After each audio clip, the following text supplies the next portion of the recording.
so guys আজি আমি বনাম ভজা ভাত গতিকে আমাক দৰকাৰী বস্তুকেইটা হৈ গ'ল ভজা ভাতৰ কাৰণে তেল গৰম হৈ গ'ল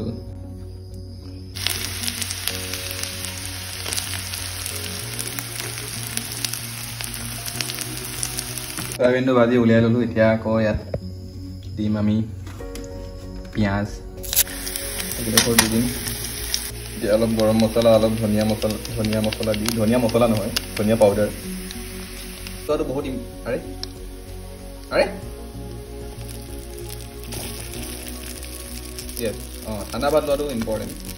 ইয়াতে এই কিটি গ'ল নিমখ দিবই পাহৰিছিলোঁ দেই নিমখটো দি দিওঁ আৰু ভজা ভাত বনি ৰেডি খাবলৈ ভাল হওক নহওক দেখিবলৈ ধুনীয়াই লাগিছে বাৰু ঠিক আছে দেই বাই বাই